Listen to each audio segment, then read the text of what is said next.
Kolejne ciekawe opuszczone miejsce. Jest to fort obronny z 1805 roku. Zobacz, masz otwartą bramę. Aha. Ale mamy dzisiaj szczęście.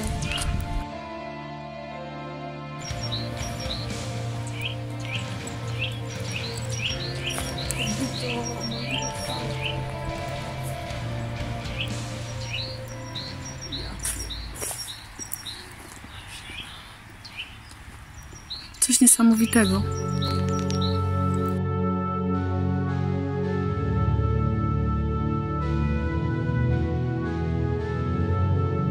Może sobie najpierw wejdziemy do pomieszczeń, które się znajdują z boku, zanim przejdziemy dopiero na sam początek.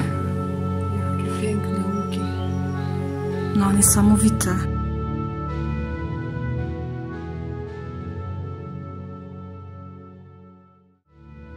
O Koźle często toczyły się walki.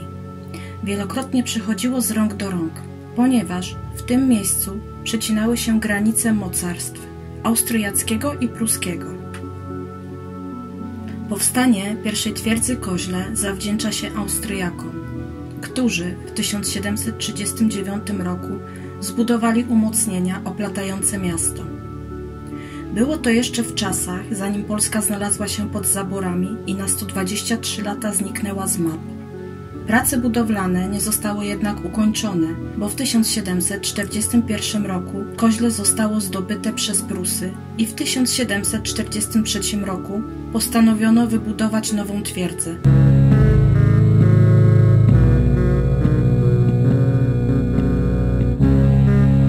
Wyburzono austriackie fortyfikacje, a na ich miejsce rozpoczęto budowę nowych, zgodnie z planami generała Walrawy.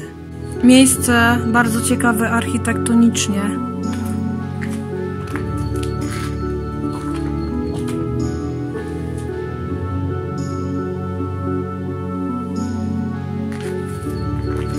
Przepięknie to wygląda. Jak tutaj natura rządzi się swoimi prawami. Można powiedzieć, że fort obronny bronił się przed najazdem nieprzyjaciela, ale przed naturą się nie obronił. Natura zawsze wygrywa. Twierdza otrzymała kształt sześcioramiennej gwiazdy oplatającej miasto, której centrum stanowił ratusz. W kolejnych latach powstały dalsze umocnienia, m.in. fosa zewnętrzna, reduty, koszary, warownie.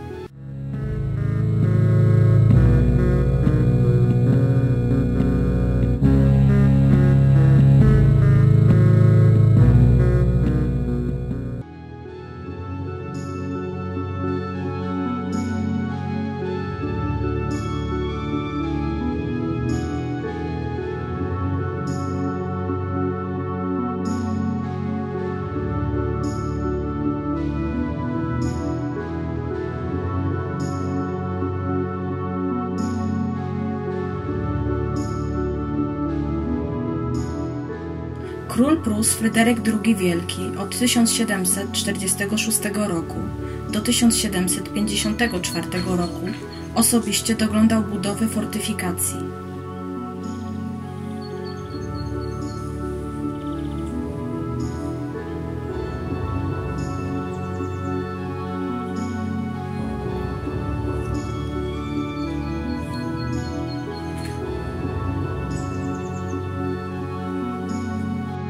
Doszliśmy do punktu wyjścia do wózka widłowego.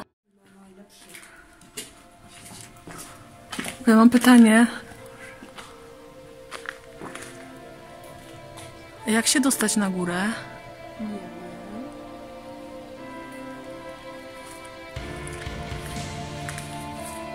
Przepiękne sklepienie.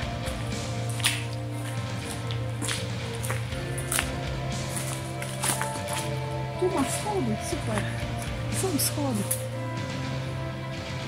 Niesamowite miejsce. Piękne.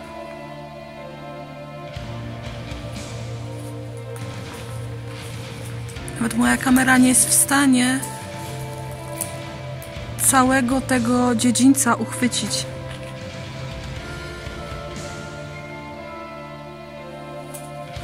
Miejsce jest ogromne i tam też są wolne przestrzenie. W tamto miejsce też się dostaniemy, o ile nie jest to zamurowane.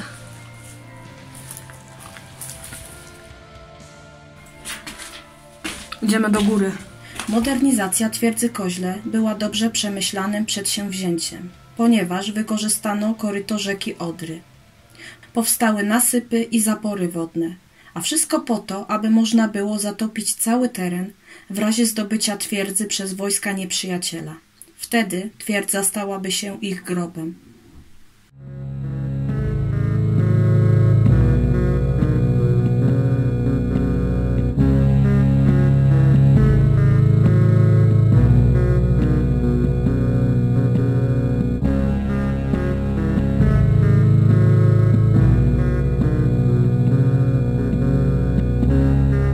Basztę Montalemberta, zwaną później Fortem Fryderyka Wilhelma, zaczęto budować w 1805 roku.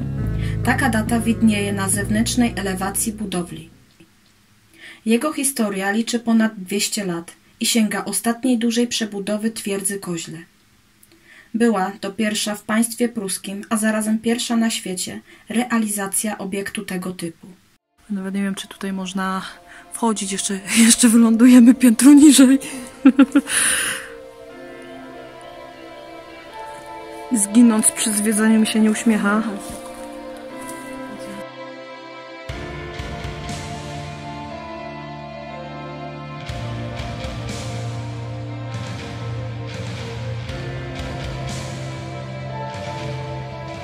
Po dziś dzień jest unikatem na skalę światową. Nazwę wzięto od francuskiego generała Marca René de Montalemberta, który był pomysłodawcą tworzenia tego typu fortyfikacji.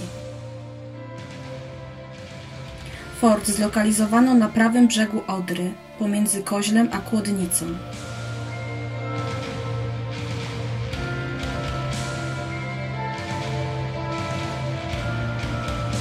To jest ta dziura, którą widziałyśmy z dołu. To są na 100% te dziury.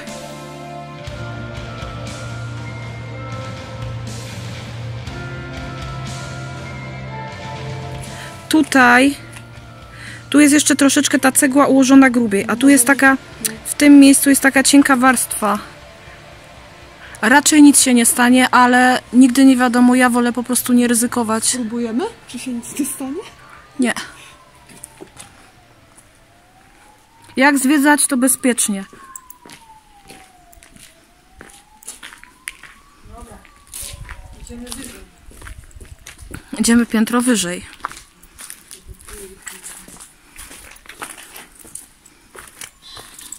Bażant się odzywa.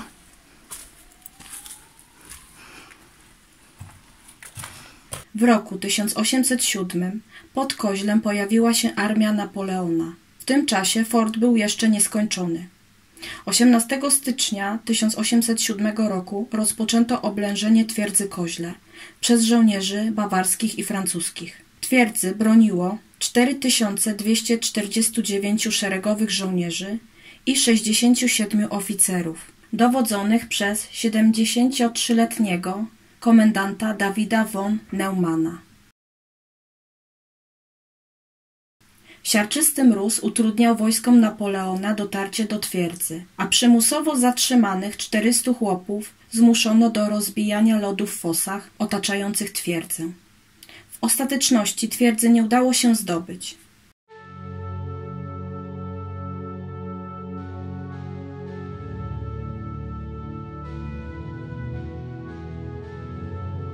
Jesteśmy na samej górze, ale tam jeszcze ciekawi. Tak jak tutaj jest to takie małe okienko, może tego tak nie widać. Tam jest kolejne przejście.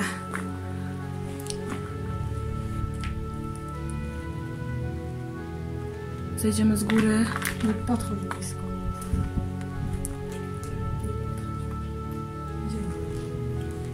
To jest ten zbiornik.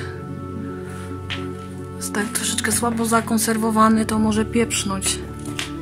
Fort brał czynny udział w walce, pomimo tego, że nie był ukończony. Dzielnie ostrzeliwał z niższych kondygnacji wojska nieprzyjaciela. Baszta również w nieco późniejszym okresie odegrała istotną rolę w obronie Koźla. Ostrzeliwano z niej pozycję wroga na prawym brzegu Odry, osłaniała też wypady Prusaków w kierunku portu i Kłodnicy, próbujących w ten sposób rozpoznać siły przeciwnika. Dostałyśmy się z powrotem na pierwsze piętro, ale na drugą stronę. To naprawdę trzeba bardzo uważać, bo ja nie mam pojęcia, czy idę po cegłach, czy czasami gdzieś nie pomijam dziur pod nogami. No tutaj są dziury. Takie mniejsze trochę.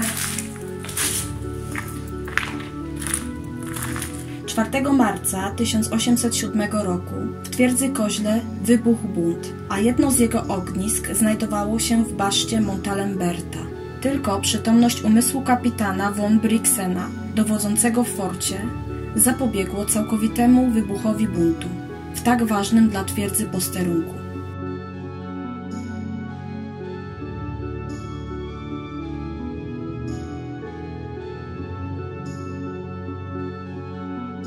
Na początku maja 1807 roku oblężenie twierdzy Koźle zastąpiono blokadą.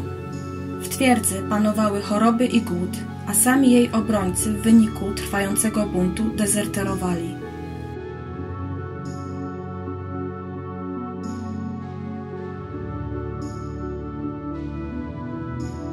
Napis, tu był Tomek. Pewnie nie jeden Tomek tutaj był.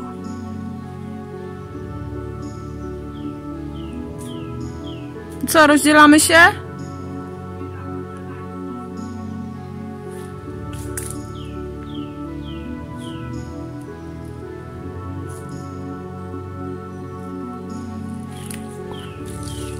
Tu jest syp. Wiadomo, ze starości wyżarty przez korozję.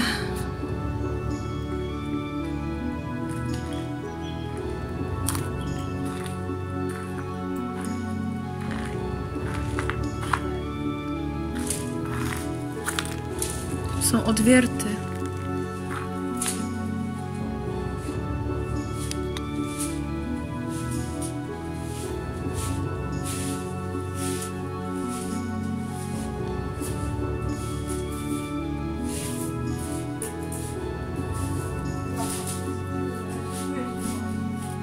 Tak, a tam częściowo pod tą dziurą już nie było cegły.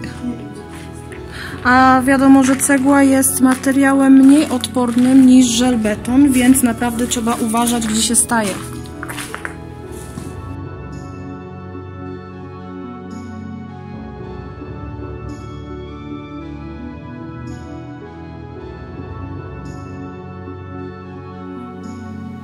Po niemal 5-miesięcznym oblężeniu i blokadzie, kapitulacji twierdzy i podpisania pokoju w Tylży, fortowi nadano nazwę Fort Fryderyka Wilhelma.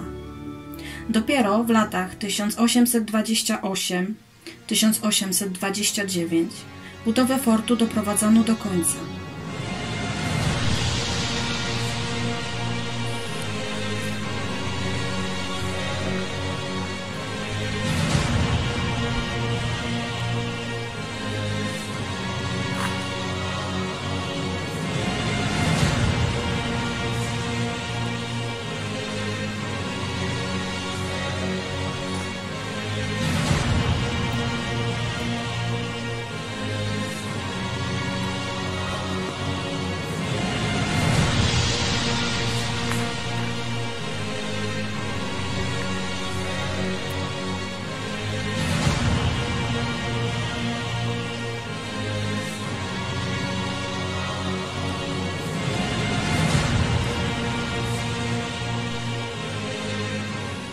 W 1866 roku w ramach przygotowań do wojny z Austrią rozebrano jedną kondygnację baszty.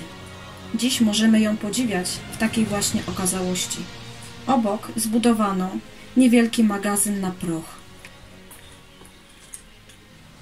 Po likwidacji twierdzy Koźle w 1873 roku część jej budowli została sprzedana, a część całkowicie rozebrano.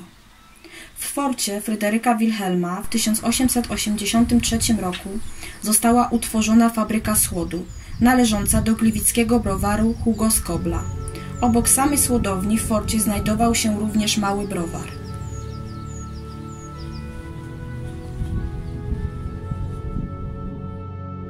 Pod koniec II wojny światowej w 1945 roku obiekt spłonął w pożarze. Po wojnie najniższa kondygnacja fortu Fryderyka Wilhelma funkcjonowała jako magazyn zboża. Do kiedy fort był magazynem zboża, tego nie udało nam się ustalić. Ale jedno jest pewne, że po tym czasie ten wspaniały zabytek popada w ruinę. 21 kwietnia 1964 roku fort został wpisany w rejestr zabytków, ale pomimo tego faktu nadal popada w ruinę. Oczywiście to są budynki, które zostały wybudowane dużo później. Dziś fort jest kwestią sporną. Jedni chcą go ratować, a dla innych byłoby lepiej, gdyby się zawalił. Od jakiegoś też czasu fort jest wystawiony na sprzedaż za niecałe 500 000 złotych.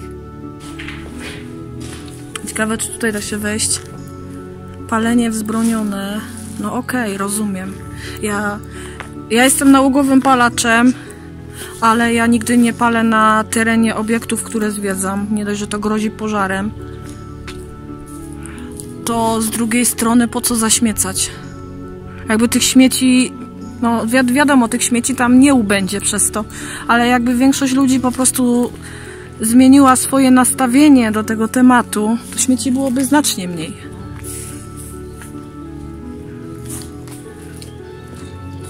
Mieliśmy ogromne szczęście, że to było otwarte. Obecnie fortu nie można zwiedzać. Jest otwierany wyłącznie na dni Kędzierzyna Koźla, na przełomie maja i czerwca. Dlatego zdziwiliśmy się bardzo, że tego dnia, którego byliśmy, brama była na oścież otwarta. Nie wnikamy w to, czy bramę otworzyło miasto, czy wandale, ale owe miejsce udało nam się zwiedzić i uwiecznić w tym filmie.